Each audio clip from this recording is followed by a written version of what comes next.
Welcome to the Real Film Geeks. I'm Addison Lee. And I'm Zebedee. So, if you guys aren't paying attention to the news in the realm of movies, not talking about the sexual assault stuff, but in the kind of lighter stuff, you would read that Disney has bid for 20th Century Fox's movie division. Well, it's not made a bid yet. They're in talks. Yeah. And now... well, I thought that was a thing. I thought they placed a bid for it. What's going on right now is it's basically behind closed doors. It's negotiations that might lead to a bid. Yeah. Because essentially the way that stuff works is it's more than just they put Fox out on a platter like, who wants to buy this? Mm-hmm. It's more that because it's already a profitable company. It's because this is like Addison just said, it's the movie division. Yeah. And so Disney approached them going, hey, we want to purchase the movie rights, and actually, it's not even that. It's subsuming Fox's film division into Disney. Yeah. So technically, it wouldn't even change. It wouldn't change like the people, not a whole lot, but Disney would just be in control of it.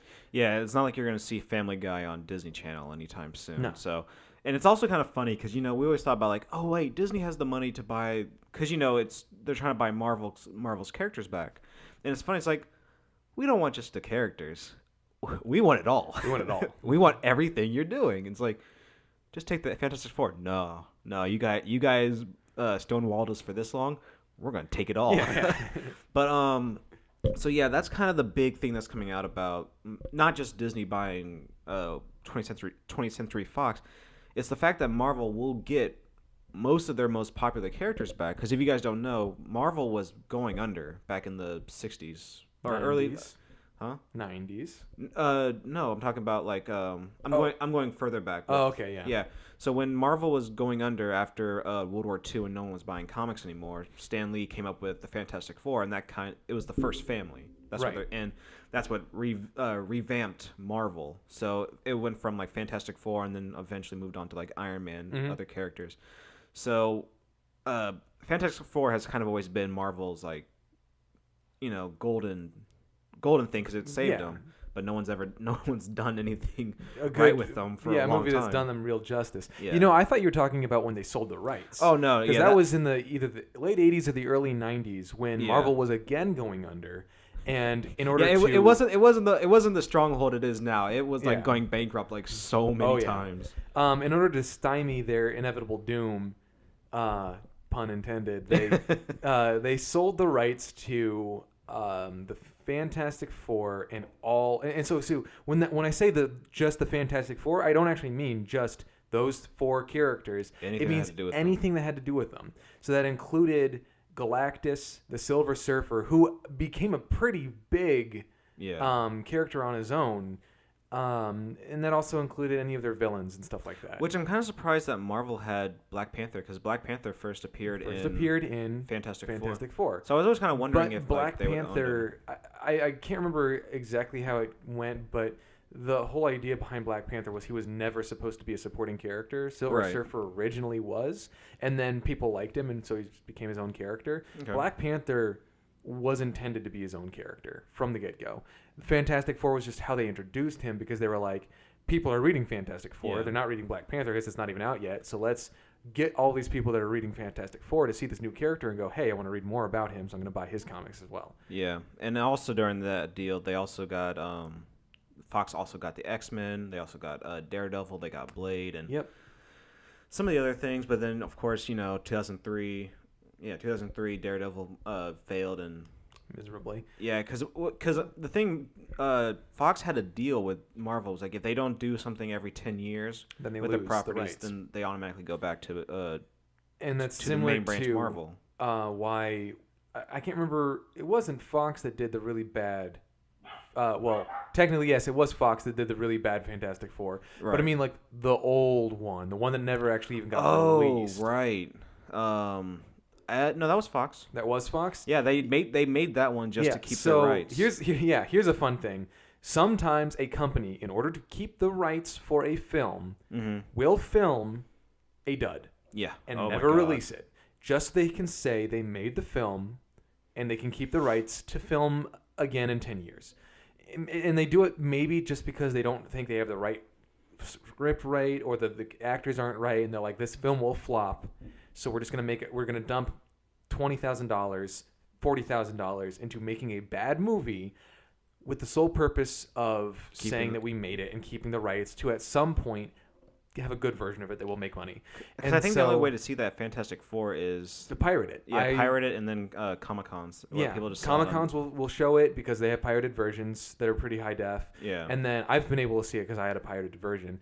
And my God, it is so bad. Don't ever watch this film. The only thing I remember from it is that the way the Thing talks is very similar to the third Teenage Mutant Ninja Turtles movie, the Out of Time. Yeah, Out of Time. Like when they their lips would just barely flap open. God. And then the very end when where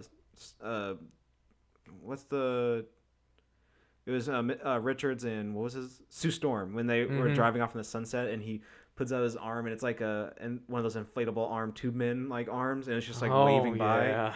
Oh God, so bad. So yeah, so they'll do stuff like that to keep the rights, and so a buyout like this will prevent stuff like that from happening. Yeah. Disney will be like, no, we don't care. We're just gonna buy it back from you guys and be able to use these characters as we see fit. And that could be a great thing, and it could be a bad thing. And I'll go over both of those things right now. A good thing because Disney's got a great track record. We know so far at least we know that they're going to be able to use those characters effectively, and we'll probably have a film that will be in the Marvel Cinematic Universe and might break the streak of bad Fantastic Four films. Maybe. Hopefully. The bad is they are not just buying the Marvel stuff from Fox. They're buying film rights to anything that Fox had in their pockets, as well as by buying out, if they do buy out Fox's film department, more or less Fox doesn't have a film department then. Yeah. Meaning Disney is getting more and more of a monopoly in the film industry. And that could be good if Disney is a benevolent industry and, treats its workers correctly, and also doesn't spike prices because of the monopoly. It's starting to grow. But if it's not benevolent and goes, we can use our workers in any way we see fit because we're the only ones making these high-end films. Yeah. And because we're the only ones making these high-end films, we can skyrocket pricing on them and stuff like that. If there's no regulations, that's a bad thing. Yeah. So it's a double-edged sword, and we'll have to just see how it goes out, and that's if they actually buy them out. This is still hypothetical, but I think it's quite likely. Yeah. And another thing, when we kind of look at it, another positive of them buying these movie rights is that now Phase 4 of Marvel, it'll be Phase 4. Yeah, Phase 4. Because Phase 3 they've already started and mapped out essentially. There's not really much room for adding new characters, I don't think. Yeah, and the big thing is, after they're done with Infinity War and Thanos, the big question is what is next? How do you keep this going? And of course, the biggest one is usually the big two Marvel villains that they kind of use to restart or something to do with the universe. It's always been Thanos and Galactus. Yeah, there's Galactus coming to Earth. So now the fact that they'll have, if this goes through, they will have access to Galactus. Yeah, and then Phase 4 can be more mapped out surrounding the Fantastic Four and the X-Men, and ultimately coming up with, because I think they're trying to get rid. I think some of the actors who are it could be interesting if in Phase 3 and 4 they phase out the Avengers characters, and they might have have Lady Thor if we lose Chris Hemsworth. Yeah. And then if we lose Chris Evans, we could do Bucky Cap. Yeah. And there are replacements. Or even Falcon Cap. Or Falcon Cap. I mean, there's so many different caps. There are so many different caps. But the thing I was going to say is, yes, we could have Galactus, but what if we had Annihilus? Oh, wow. What if we had the Annihilation Zone? Yeah. All right. That would be pretty baller, I think. Oh, definitely. So there's so many different possibilities if, Marvel gets these rights back, because, And I'm not sure where they fall because I know like the big issue was where the Skrulls are. Right. But they Because I think the Skrulls are. Is that like their dispute whether they're a Fantastic Four character or if they're anything else? Because there's Super Skrull, which is literally a Fantastic Four mix up. But the thing is, they're the villains of Captain Marvel's movie. Mm-hmm. Are the Skrulls, or at least a Skrull-like monster. So I don't know if this was like. This has been in the works for a long time, and we just now are hearing about it. And so, like, you know what? We're so confident that we're gonna win this bid that we're already Captain Marvel. But you're planning out these characters that you're using Fox essentially. Yeah, you know. I hope that's not the case because that's very kind of presumptuous of them. Yeah, very. Yeah. So who knows? And I'm not, for me, I like the Skrulls. I think it's very interesting, but it's kind of when I think of the Skrulls, I kind of think of the ending of the Thriller. Of the Thriller music video when he turns around and he has like the glowing eyes. Yeah, you're kind of just like you can't trust anybody because you don't know like who's good or who's bad. So yeah, those are some good things. And another thing that some people are kind of worried about is trying to figure out what they're going to do with the Logan universe and the Deadpool universe. Because I've heard some people say, well, what about Logan? And it's like, well, if you watch Logan, then you know that. Well, I mean, that's the thing is like you've seen Logan, right? Yes. Okay. Spoilers. Twice. It was so good. Spoilers. Logan died. Like, so there's no like worried about like, oh, what are they gonna do about Logan? Well, the thing about the Logan universe is if they got access to that, I would hope to God that they maintain that as a separate universe from the MCU, but still kept going with it, acknowledging the fact that, hey guys, this is a little bit out of the ordinary, but we're gonna follow this universe because it's the Dark Marvel universe. Yeah. Because the heroes lost, essentially, in that universe, as far as we know. And also because Fox had to make that universe essentially without any other Marvel characters except for the X-Men. Yeah. They didn't have to go the route that the original Old Man Logan went, which was, all of the villains won and stuff like that. No, they just went, the pro-human movement won. The people that were segregating and hating on mutants and stuff like that won. These horrible people that are, like essentially killing off and genetically manipulating humans to not evolve won. And the little kids at the end of that movie are who we're going to be following next. They're the New Mutants. Yeah. And so I would love to see a movie come out either by Fox or if Disney gains control of Fox's assets, be like the New Mutants. Well, they already have the New Mutants. I know, but like the horror, horror movie. I mean that'll be cool, but I don't think it's in the same universe as it's not in the same timeline. All of those things are in the same universe. Also, there's not also the same remember, timeline. Fox does not care about their X-Men timeline. It's no. Like it's so. Well, see, the thing is, they don't care about it, but there is. It's convoluted, but there is a timeline you can follow. It splits off like 4 different ways, so you have to like some of the movies aren't on the same timeline, but there is a timeline you can follow. And Old Man Logan is the darkest one. Right. But anyway, I'd love to see those characters get followed up with because it would be really cool to see them fight back against this like hyper corporate dystopian America that isn't a dystopia that's like Hunger Games or Blade Runner or something like that, where it's like hyper futuristic and stuff like that. It's just America, only it's under control of the corporations. It's 2020, not 2500 or something like that. So there's not flying cars. It's just we got sentinels walking around. Yeah, it's just like normal America, but there's like a sentinel here and there or something like that. My only thing is that I think it's just Logan and it's just Deadpool. Those are the rated R, and it's still up in the air. They haven't Blade technically. And Blade, but if they ever went back. Yeah, but the thing is, they haven't. They also haven't rated the New Mutants yet. I think it's still unrated. Yeah, that one looks like it's probably gonna be like PG-13. Very close R. Yeah. My thing is, like for Logan, I liked Logan enough. Like I did. But at the same time, what impressed me about Logan wasn't the blood, it wasn't the swearing, it was the storytelling.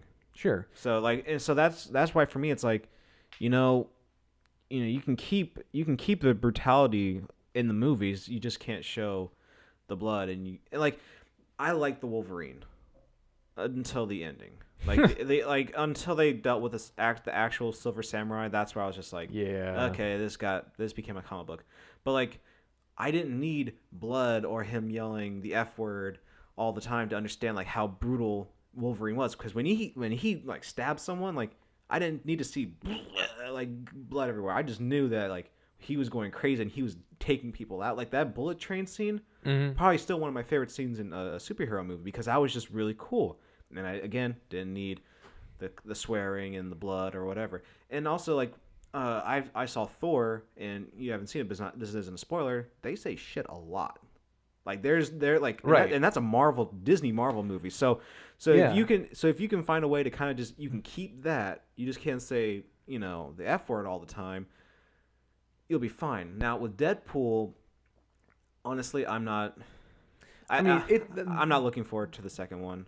Yeah, because like comedy sequels, just like there is no track record. Yeah, that's what my thing with like Guardians of the Galaxy 2 was. It just felt like they took Guardians 1 and then just turned that dial from like 7 to 11, and I didn't really like that. I didn't want it to be just like a rehash of the first one and then jokes a second. It's like it's kind of funny. I'm laughing, but I'm also like I kind of wanted this to be a cool space adventure. Yeah. Instead, it's just ho man, funny. Yeah. And yeah, it got kind of old real quick. Like there's a couple moments that were like, because what really captured me about Guardians 1 was the fact that yes, he's funny and he does that to cope with a lot of stuff, but in the end, like he has to face his greatest fear. The fact that or not even his greatest fear, but like his worst memory of leaving his mother dying on her deathbed and not holding his hand out to her and taking her hand symbolically. And they touched on that a little bit in Guardians 2 when he breaks control, like his father's control over him, and he's like, "You broke my Walkman." Yeah. And like and you killed my mom, and it was just like, yes, that's exactly what I want to see. But then ruined it with a Pac-Man and joke. then did the Pac-Man thing, and I'm like, come on. Yeah. And it was also fun in the first one because it was like you see this guy doing what we would do if we were space adventurers, combining two adventurers from Earth, Han Solo and Indiana Jones, both being Harrison Ford, and that's because that's what we would do. Yeah. If I was a space outlaw, oh my god, I would totally try to merge all these characters in together, and that was the fun of it. But then like even if you look at the poster for the first movie, it looked like this is going to be a space opera, and it was an action adventure, sci-fi fantasy, and then it was just fun. It was funny, like the back and forths between the characters, that was funny. If you look at the poster for the second one, like it looks like a joke. Like it was just a joke, like the way Star-Lord was all like sprawled out and he has like a weird like alien graphic tee. Yeah. It's like it looked like nothing was taken seriously. Because like looking at And that's the thing is they don't. And I get that they're not good people, and I get that they like do like stupid mean stuff sometimes, but at the same time it's just like their first like the first thing that happens in the movie is they're saving a planet from intergalactic a monstrosity, and they steal from them. And it's like it turns out that and then the raccoon's just like, hey, I do it because I can't be a good guy for too long because the script says so. Yeah, the script says so. And then don't worry though, about 3/4 through the movie, a character is gonna get me on a personal level, and I'll explain everything about why I'm who I am. But first we have to watch a 10-minute scene of Baby Groot not finding what he's supposed to and bringing it. I hated that. The first time was funny, but everything else was just like, please, I just want to move on with this story because I'm already really irritated with everything that's going on. So, anyways, we got on a big tangent there. Well, that's what we're known for. So, I had a point. I lost that point. Fair enough. Like 20 minutes ago. All right. We're gonna backtrack a little bit back to Oh, we were talking about them doing X-Men. Okay, I'm back. There you go. So one of the things I really wanted to see is a new First Class, like because we saw the First Class a few years ago with reintroducing these new younger characters with James McAvoy and Michael Fassbender as Professor X and Magneto. I want to see another First Class where we have Cyclops, Storm, Jean Grey, Iceman, and Beast. Mm-hmm. Like I want to see those because I don't care about Angel. Angel's whatever. And every version they've done Angel, I've just like Angel's never been done. Very well. So I want to see, and I want it to be led by Storm. Like I want to see a Storm-led X-Men team. So do you mean it like First Class isn't actually the First Class? Because what I was thinking was they could introduce the fact that Xavier's School for Gifted Individuals has always existed for the last like 50 years. But these are the first. But X-Men. These are the X-Men that we're watching, and they actually had adventures in the 70s and 80s. Yeah. The old crew, and those can be established X-Men, but like they're just old now, and so when we get to it, it's like these kids are becoming mutants and are like, we don't have a home or something like that, and then Wolverine or one of the older X-Men comes, picks them up, takes them to Charles Xavier, and they're like, who are you? I didn't even know like no other mutants existed. And then they'll just say, we've kept ourselves under wraps for the last 20 years or so that no one knows that we're there. Yeah. And that's how the MCU can say, oh, they've been here. They've just been hiding themselves from everybody else, doing little things to help other people, but not enough to like get noticed. But because more mutants are being found, and more metahumans in the late 20th century or in the mid 21st century, there's no hiding it anymore. Yeah, I see that if this deal comes, because I think this deal has been happening much longer than what we know, because we've only found out in the past week. I think this deal's been going on. And I think that if this becomes official by the end of the year, they will edit Infinity War to be that when something's going to happen with the Gauntlet and it's going to open up a portal, and that's how they're going to kind of introduce. I mean, it's not like we're going to see the Fantastic Four spaceship just fly in. They're like, whoa, why are we here? I think you're just going to see like a ripple, and you're just going to see like the universe just change. All right. And well, here's what I think. Are you gonna do you're not gonna do the filibuster from Parks and Rec with no. With Oswald? That is hilarious. Patton Oswalt's filibuster is hilarious. It is the best thing I've ever seen. I love that. No.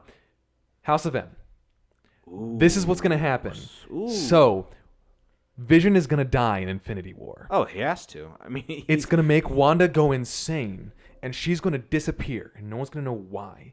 It's because she's literally reshaping space-time around herself and going to a world where none of her loved ones died. Yeah. Because her brother's dead, she doesn't know her mom and dad, and now Vision is dead, the person that she loves. She's going to create the House of M planet, essentially. Yeah. And if you don't know what House of M is, it's literally... Vision dies when the Avengers are fighting someone. I can't remember exactly who it is. Isn't it Ultron? It might have been Ultron. And it also kills Cliff Barton, but that doesn't really matter a whole lot. Because no one cared. Because no one cared. I liked him in the comics, but no one really cared. Yeah. And it causes Wanda, Maximoff, the Scarlet Witch, to go insane. And her power ultimately is she can just change reality.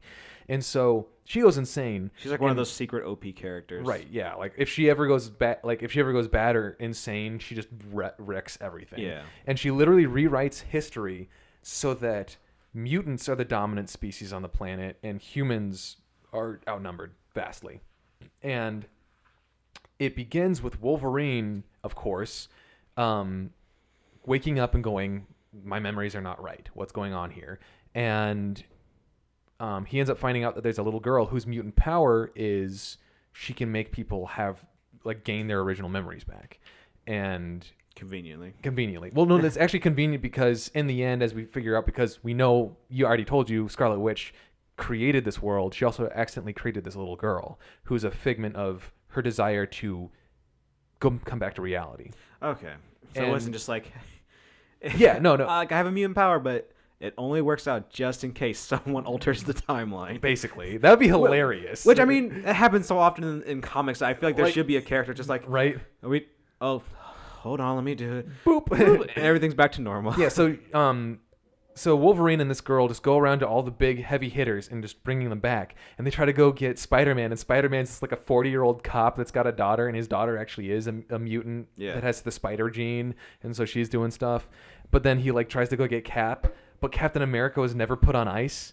And so he was a super soldier. But now he's just a 90-year-old dude in Brooklyn. Yeah. And they're about to go talk to him. And then the girl's like, should I? And he's just like, no. Because Wolverine and Cap have that like. Oh, honestly, that was the best thing about what was the it was not Ultimate X-Men. X-Men Unlimited. Evolution. X-Men Yeah. Evolution, the TV show. Yeah, he's so good when they did the Captain America episodes. I loved it because Wolverine was, of course, like in every version, he was the jerk. He didn't respect anyone. But when it came to Captain America, I was like, that's my guy right there. I was like, oh, that's so cool. That was the first time I actually liked Captain America. I was like, if Wolverine respects him, that means he was like a really cool, like, right. Okay, so House of M, it switched and messed everything up. They go back to Scarlet Witch and convince her to put the timeline back. Yeah. But she says no more mutants. And so it like, yeah, right? And so when they come back. I'll change it back. No mutants. Like, no, that's not what we said. Fuck, we gotta do this again. So the world goes back almost the exact way it was right when she left. But the thing is, about 90 to 99% of all the mutants of the world are human now. Yeah.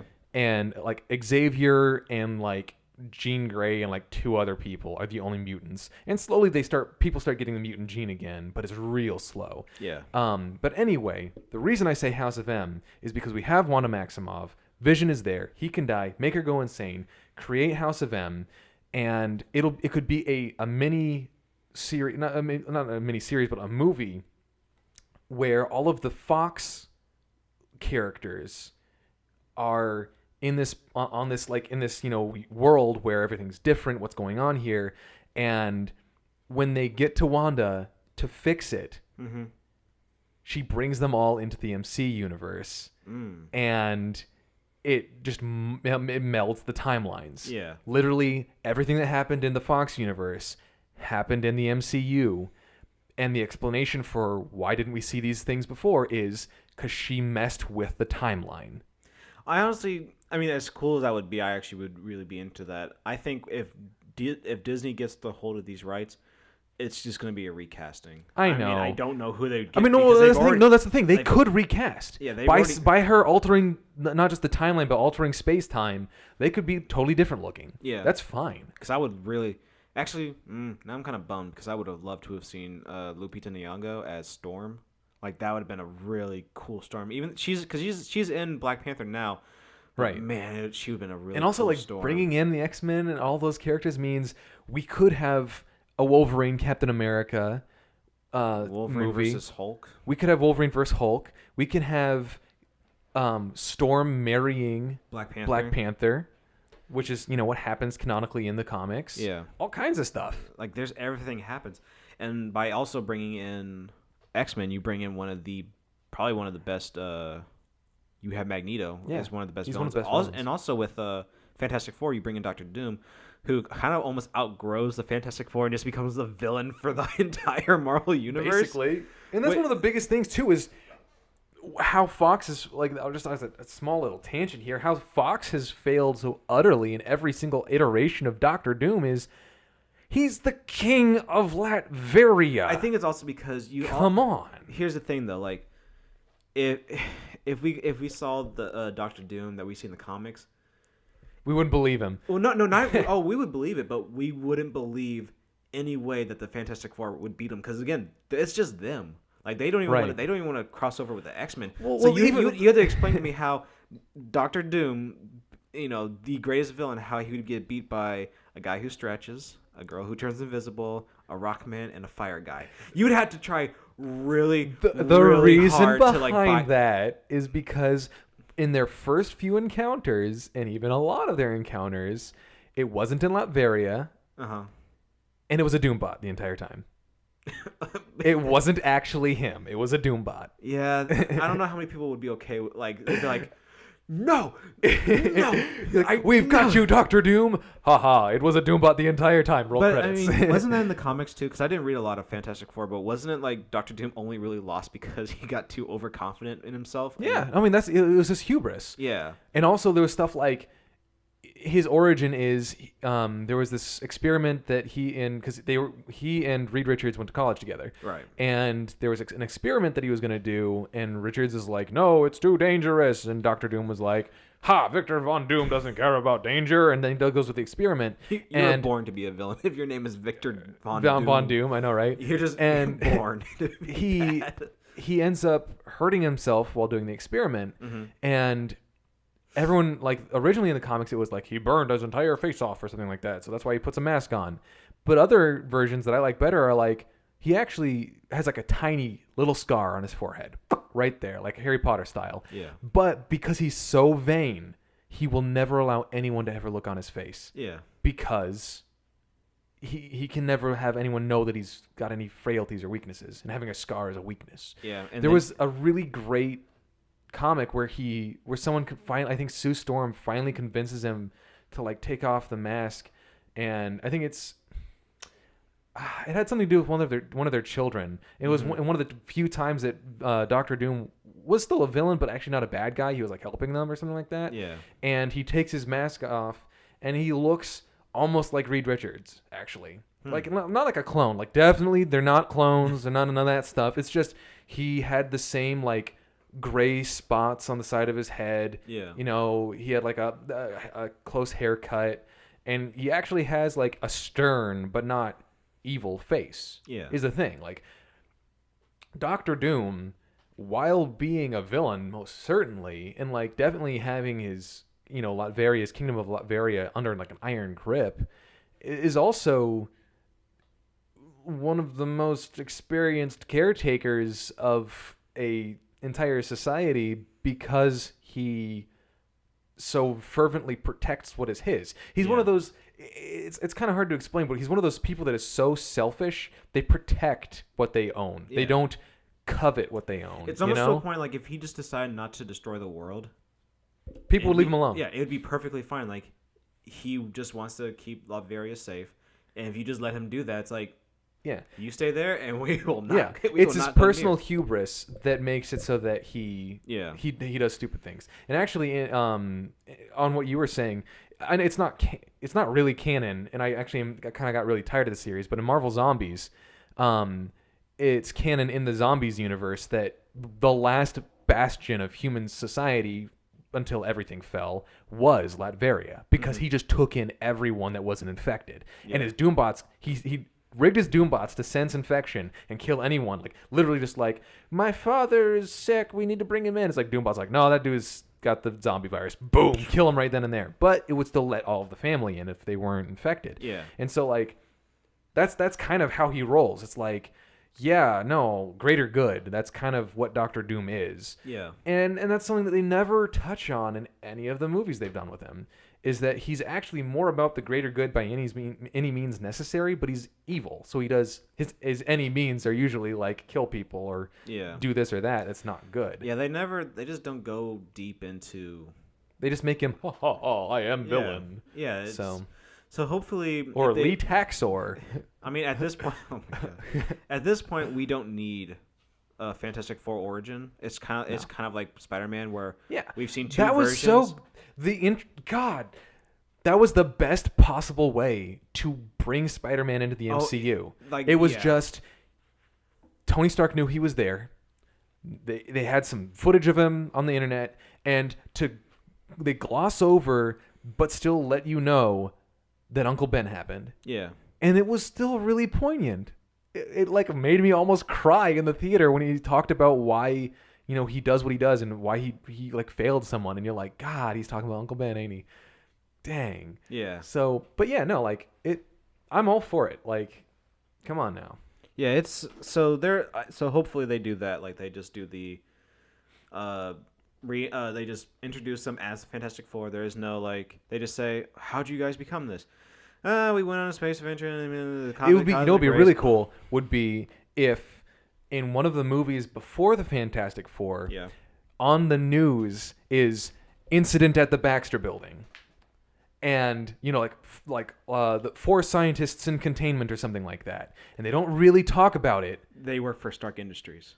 Or something, yeah. Like Stark Industries owns the Baxter Building, and actually, and then the Fantastic Four movie is more or less just them, like, you know, because it's already happened. You know, I'm not gonna lie. This is my theory when I was watching Spider-Man: Homecoming, because in Spider-Man: Homecoming you find out that Tony Stark is moving everything out of the Avengers Tower.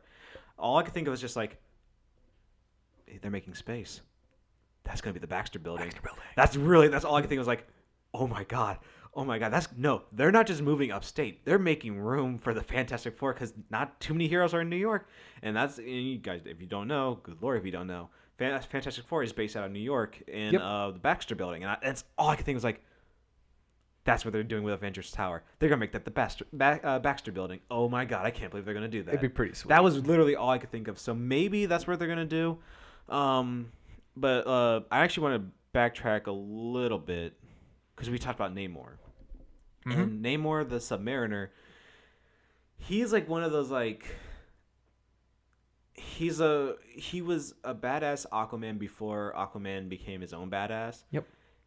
He was also a villain. Yeah, he's been a villain in a lot of different versions. Like he was he wasn't first introduced in Fantastic Four. He was one of the original 3. Mm-hmm. Because back in the day, they were the Invaders, and it was Captain America, the original Human Torch, who was Jim Hammond or Hamilton. I can't remember his name, but he was a robot. He was a robot. He was actually the first Marvel superhero. It was just a guy on fire. Yeah, because it was Fantastic Stories, I think, or something like that. And it's the I think it's the first issue of Fantastic Stories, and it's the dude with the gun shooting and breaking open the glass case, and the Human Torch catches on fire when he hits oxygen, and so he's walking out of the case. And I think it was in Captain America: The First Avenger. You see him at where you see the display for the Human Torch, and it's like you don't even have to call him the Human Torch. You can just call him Torch. Like, he's not anything like Johnny Storm, so you can have. I know. All I can think was like, this is what I think. Oh, what do you think? Okay, so. When they're trying to name themselves, when the Fantastic Four, like, I think we can introduce the Fantastic Four as already having their powers, but not really having the Fantastic Four formed or named. It's just, you guys are in containment because this accident happened, you know, and after they get released from containment, they're like, we can be a super team, you know, midway through the movie or whatever. Mm-hmm. And then when Johnny Storm is like, what am I? I'm like, I'm the flame guy, and then like, what's his name? Stretch. Reed Richards. Reed Richards goes, you know what? There was a guy that was just like you back in the 40s, and then we'll call you the Human Torch, and it shows like that. And then Johnny Storm's like, yeah, okay. And then it brings you right back to the fact that the Human Torch existed in the 40s. Or what if Cap was there, and he's like, oh, what should I call myself? He's like, you should call yourself the Human Torch. He's like, where'd you come with that? Old friend. Belong to a friend. Oh, my heart would break. Yeah, and then that could also open up room for making an Invaders film. Yeah. That's just Cap reminiscing about the Invaders. That would be really cool. And again, like I said, I would be totally okay if they did get access to Fox stuff and we're like, we'll just throw Wolverine in there too because people like Wolverine. I'm okay with that because in certain canonical comics, Wolverine, like we mentioned before, does fight alongside Cap in World War II. Yeah. And I would love for those 4, just not even really a super team, but kind of a super team, just doing random stuff. And then the Howling Commandos come in and out every once in a while because it's still Captain America's story. Come on, man. That'd be really cool. It's all there. Gold. It's all there. Fight a super tank. I want them to see them fight a super tank. Not just have. That was my biggest irk with Captain America: The First Avenger, was you don't actually get him to see him fight the super tank. It's just him on top of it after defeating it. I want to see that fight. Yeah. There's like the fact that they're getting Fox, this just opens up all the possibilities. Even though I don't know where Namor is, because I hear it's like with Universal or Legendary. It's like, I don't know, but like and I kind of said it earlier. You can Namor could be a good villain for a Fantastic Four, or just a four. He steals Sue Yeah, Richards. an opposite force. You don't want to Yeah. say a villain, but an antagonist at least. An antagonist, or like I said earlier, I really want Wakanda versus Atlantis. Like I want to see. If we're not going to see the Amazonians versus the Atlanteans in DC, I want to see Wakanda versus the Atlanteans in the Marvel universe. Because Right. that'd be really, really cool. Another thing. So let's so we know we'll know what we'll get if Fox will get if Disney gets Fox from Marvel. So let's look at Star Wars for a little bit. Right. Because we all know that Fox still owns the right to the original cut of A New Hope. Oh, right. The theatrical cut Mm-hmm. that everyone wants to watch, unless you have that one laser disc that Came out that's like worth like $1 bajillion. Oh, it's not really. It's not actually worth a lot because not too many people have. No one has Laserdisc. Yeah. Yeah, no one has the laserdisc player, so having a laserdisc is pretty useless. Like, yeah. Otherwise. Yeah, so like at some point VHSs are not going to be worth anything because no one's going to have. No one's gonna have a VHS player. Yeah, so if Disney buys Fox, that means they ultimately get the rights back to The original cuts of New Hope. Mm-mm-mm. And as we know, Disney loves money. Like, I can almost imagine that if they re-release the original Star Wars, a lot of people are going to go see that. Uncut, just Uncut, untouched by Lucas. Untouched by Lucas. Well, old Lucas's hands. It's just this is fresh Lucas who just got out of film school. He just did American Graffiti. And what was the sci-fi one he did? That was the one I can't remember. Yeah, but that wide-eyed, doe-eyed, Akira Kurosawa loving George Lucas made this movie. It'd be pretty cool. It would be. And dude, I need to rewatch A New Hope now. Oh, so do I. God. Because I mean, other than the ride into Mos Eisley, everything is relatively the same. They added the lasers, right? Because when they first there's the Jabba the Hutt scene. There's I just Han shooting the laser. Hit fast forward. There's the Han scene. There's the Ronto.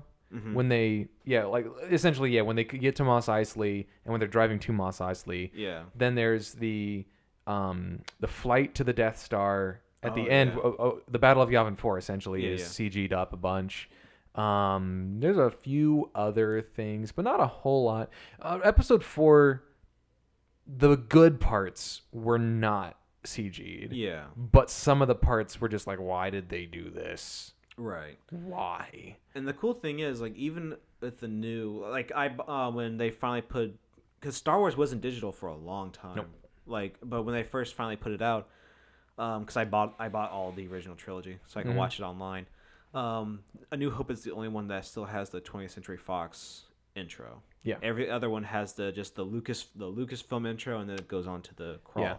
Granted, I will say it is iconic that the first one has the 20th Century Fox logo because you hear that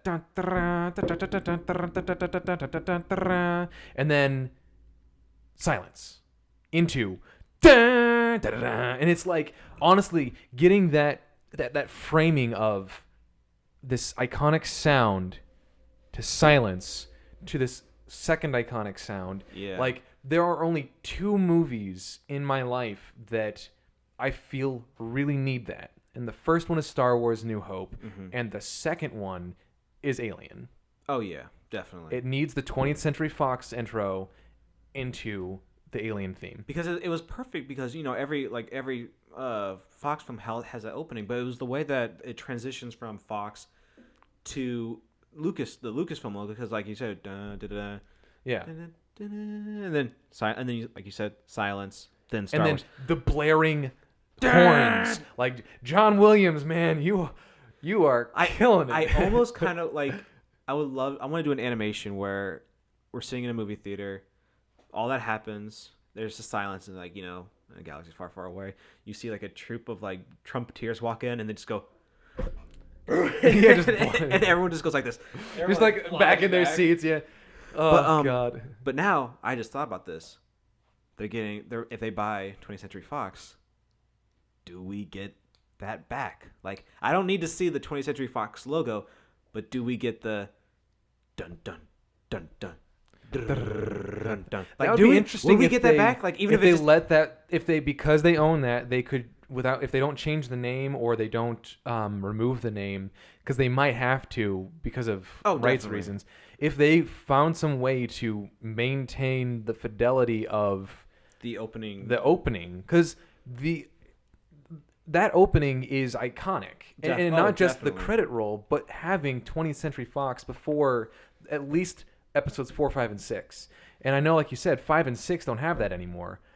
But I think that at least 4 should always have that. Because when people were going to see Star Trek for the first time, here's the big thing that you have to understand, anyone has to understand context-wise, about the time that Star Wars Episode 4 came out. Mm-hmm. It was the Star Wars, all right? It wasn't Star Wars Episode 4 A New Hope. We didn't know that. It was just Star Wars. The Star Wars was the original name for it. Which... Oh my God! Look up the Star Wars. It's actually it's ridiculous, really interesting because Luke is because it was Lucas unedited. Yeah. They were like, no. Han Solo can't be a frogman. Chill out, bud. He needs to be a dashing rogue, not a dashing frog. Yeah, Luke was already an old seasoned Jedi. Yeah, Luke was replaced with Obi-Wan. Yeah, he was Jedi Bendu, which they brought Bendu's back. Anyways, sorry. Yeah. No, you're good. Okay, so. What was I talking about? It was originally just the Star Wars. Right, yeah. So the context. So it was just Star Wars, and I saw a bunch of the commercials for it, and back then they were still pretty bad at making trailers for movies. Yeah, and so the trailers were 5 minutes long. Yeah, and so it was really long. It was just this long crawling journey to a time and place which is like a horror movie. Yeah, where people fly in the stars, and it just showed some cuts from the movie, and it's Luke doing this or that, and the music that's playing is I think some of the Tatooine music, so it's just it felt like a journey to space. Yeah, well that's it. It's so just drab. Yeah, and it doesn't really. I mean, for our audience, our age, it doesn't pull you in. Back then, it probably still did, but the thing was, it didn't use the title music. Right. So, all of those people going to see this movie for the first time sit down in the theater and they see the iconic 20th Century Fox opening, and then I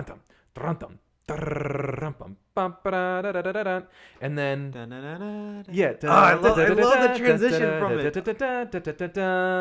And then it gets quiet, and then for 10 seconds, I think, there's just dead silence. The screen is black, and then out of freaking nowhere, bam! Oh no! Don't forget, you also get the Lucasfilm. No, you get after Lucasfilm, you get the one Long Ago in a Galaxy Far. Oh yeah, far Long away. Ago. Yeah, that's what it is. It's Long Ago in a Galaxy Far, far away, and it's still quiet.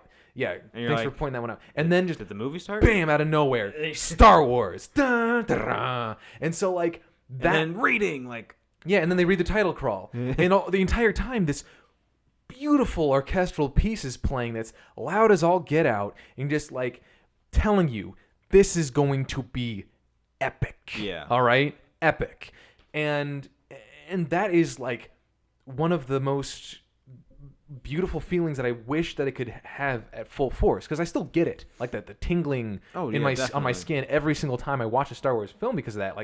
Dude, watching Episode 7, even if I didn't think it was the best Star Wars film, oh my God! Seeing a new Star Wars film that did that, even Episode 1, 2, and 3, even though I didn't really like 2 or 3, when I watched 1, I was a kid and was just Star Wars. Because when you watch 1, 2, and 3, or when you watch 1, you as a kid, the only things you remember are the pod racing and the fights. In the fights, that's literally that used to be my favorite Star Wars movie, because I did not remember anything else that happened. Fluff. It was just the pod racing, because I had the pod racing. Also, Duel of Fates is pretty freaking awesome. Oh my God! It is one of my favorite lightsaber fights, just because the music was perfect for it. And I Duel love of Fates and no talking.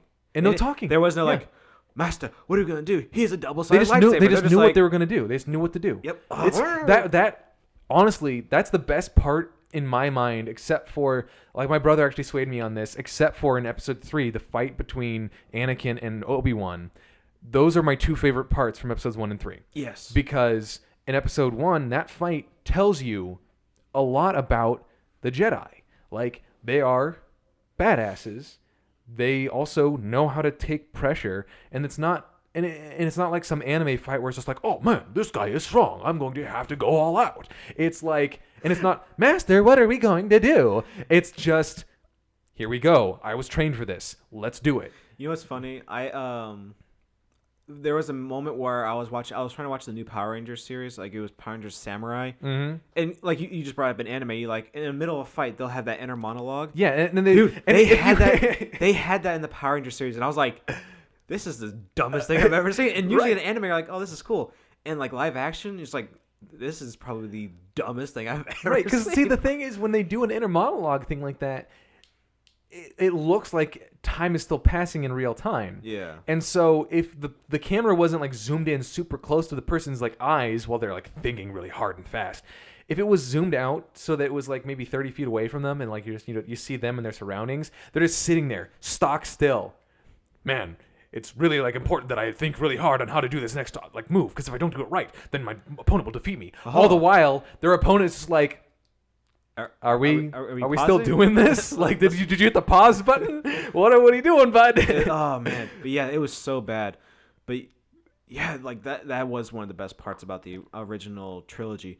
So I don't know if, like, obviously they'll get the rights, and I'm pretty sure that Disney will have like, hey guys, for this one weekend, come watch the original Star Wars, because like going back. People don't know Star Wars is the most successful independent film ever. Right. Because that's what it started as. It was Fox going, oh, hey, yeah, we don't really think this is going to sell well. So, Lucas, you can just keep the rights to it. Yeah, and then we'll do like a little release, and like the first people who saw it were like, this is amazing. And then it appeared at the, what's the Chinese theater in LA? Yeah. Like it appeared there, and it was just like, it just became a true phenomenon. Like, it just jumped everywhere. Then Fox was like, "Oh God, we left the rights with Lucas. Oh, what did we do?" Done. And they're like, "Oh, okay, cool. Like, we got a second film. It works. Okay, third one, it's not as loved as everything." And then the other trilogy, you're like, no. I mean, the thing is, it still sells. Oh my God, Star Wars is still in the top 10 highest-grossing film franchises ever, I do believe. It's either film franchises or just franchises in general. I don't know, because I don't know if you... It's hard to count the Marvel movies as a franchise because they're not all one thing. Yeah, because it's like James Bond is one of them.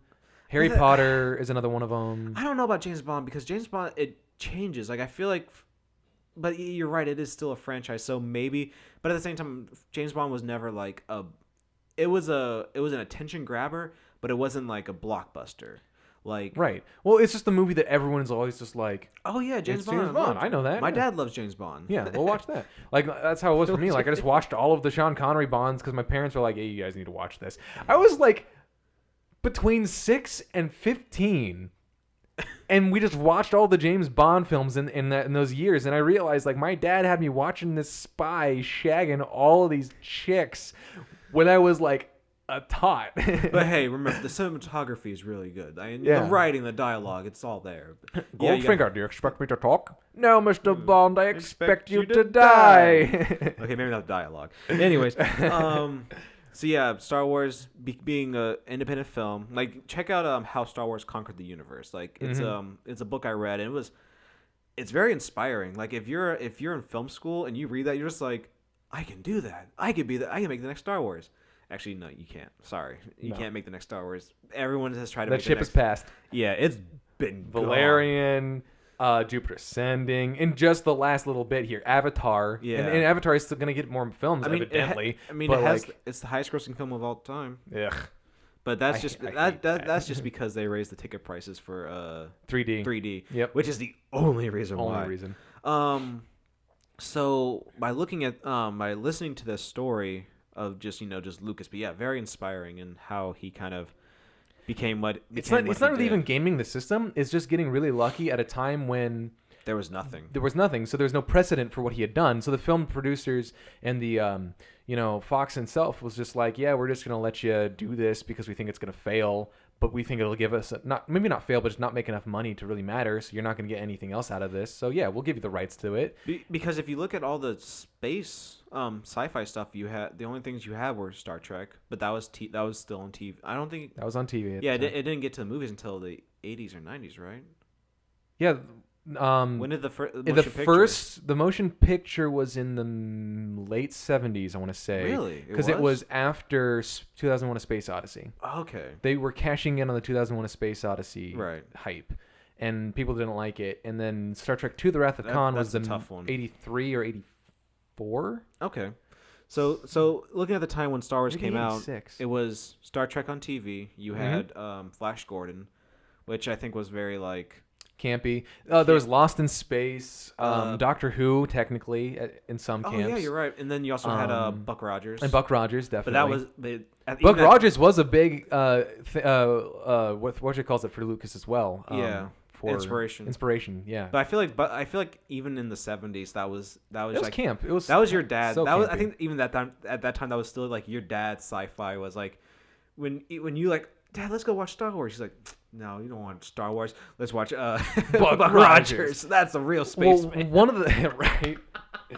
One of the great things I watched this beautiful documentary about sci-fi in the 60s and 70s, and they reused so many props and costumes between themselves because they just didn't have the money. Oh yeah. Like Lost in Space shared multiple monsters with Star Trek because they just would have an episode, and the next episode the writers would be like, we wrote this monster in the last 20 minutes to make this seem more interesting, and they're like, we don't have a costume for this monster. Hey, go just see in the back room, warehouse room, see if there's anything. Hey, there's some stuff from the old Star Trek episode a couple days back. Want to use this? It's still good. And they're like, yeah, okay, just throw it on the dude. Fucking yeah, let's go. You know what's funny? If that was happening today, the way like fans work, like, oh my god, that's the same monster.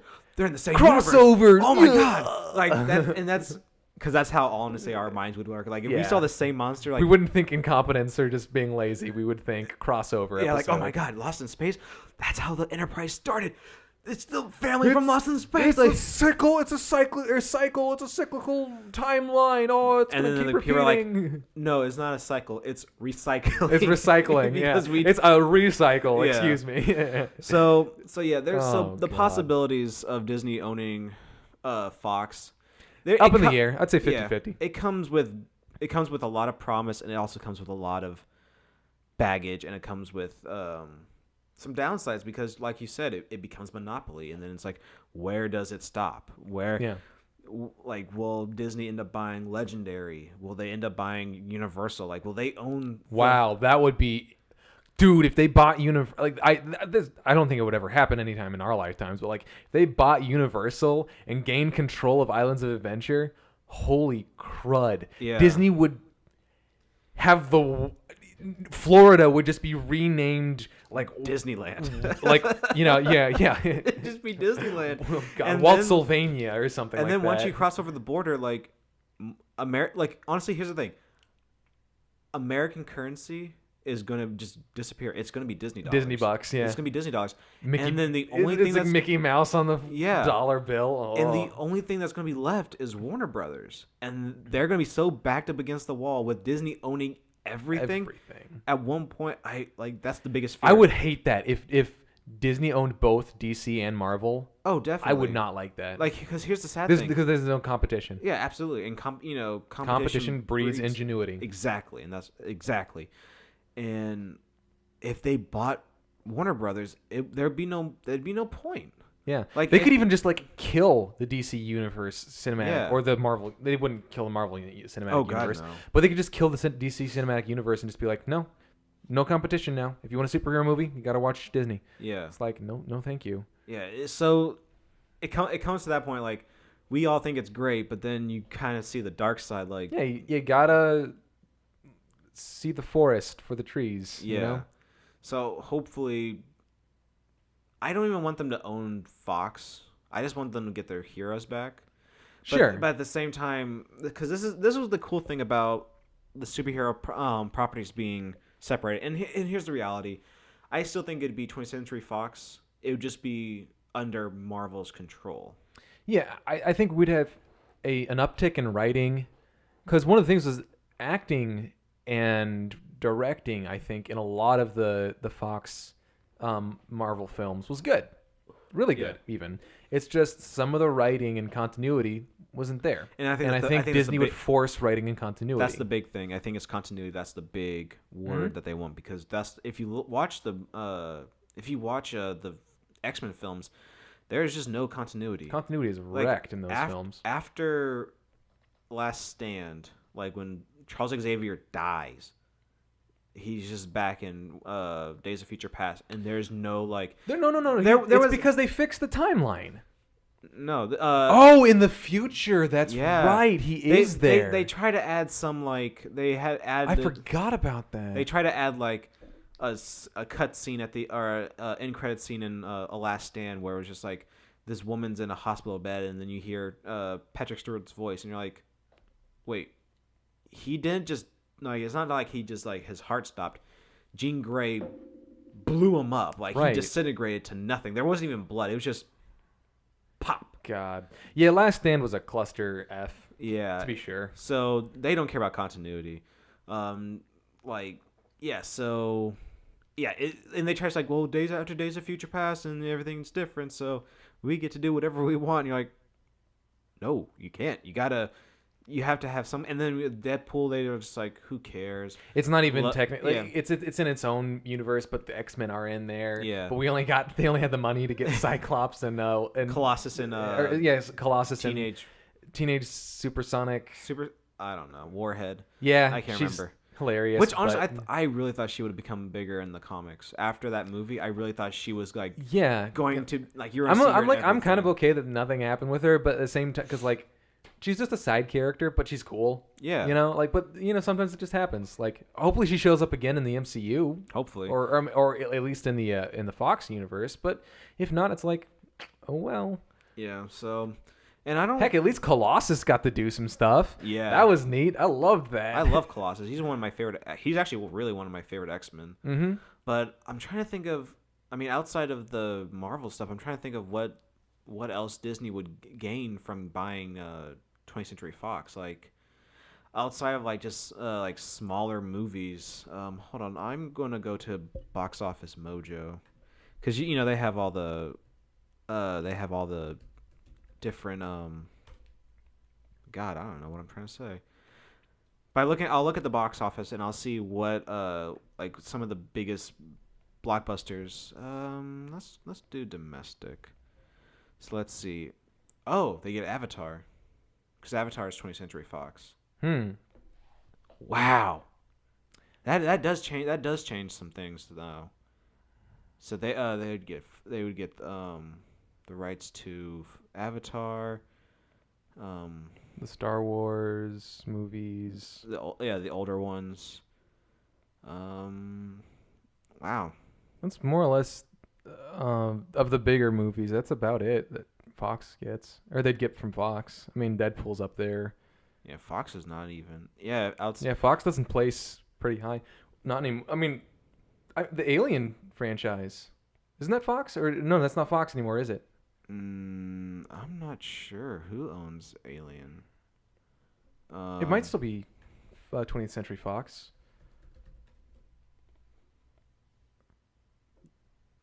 I spelled Alan. Yeah, Alien. Yeah, no, it's Fox. Yeah, Alien you're right. Covenant was Fox. They would get Alien. That is interesting because man, Disney. Wow. Huh. What if Disney is trying to do all this stuff so that it can make like a more adult park?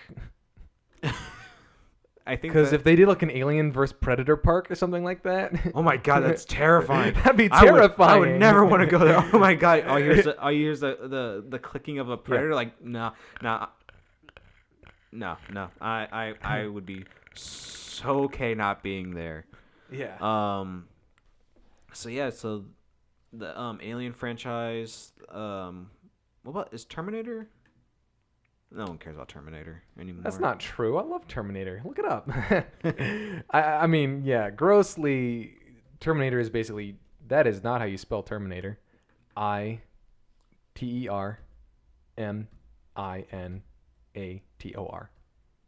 want to be a writer, people.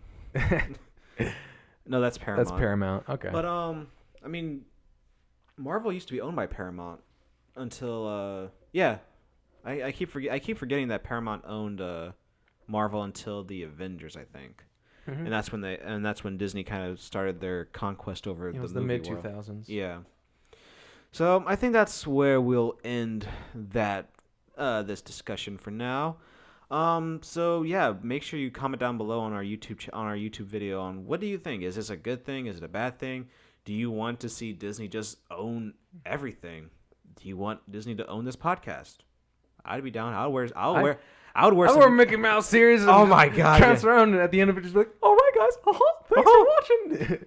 Remember, shoot film, not people. Oh my god, that'd be amazing. So yeah, make sure you comment down below. Let us know if this is a good thing, if this is a bad thing, and what's the most exciting thing that would come from Disney owning? Mm-hmm. Is it the Fantastic Four? Is it the X-Men? Is it the finally getting the re-release of the original Star Wars: A New Hope, where there was no A New Hope, it was just Star Wars? Like that'd be kind of cool. I would love to see that. Mm-hmm. So there's a lot of possibilities. So yeah, make sure you let us know what you think, and if you want to send us an email, if you want us to answer, a movie question that we have the ability to answer, make sure you email us at realfilmgeeks@gmail.com, and make sure you follow us on our respective social medias, and also check out our parent company, the Token Nerd Network, at their respective social media outlinks. And if you want to follow me, my Twitter and Instagram is the Casual Movie Fan. And Zeb, where can I find you? You can find me at Twitter at RFGZeb. All right, guys. Thank you for listening. I'm Addison Lee. And I'm Zebedee. Remember, shoot film, not people.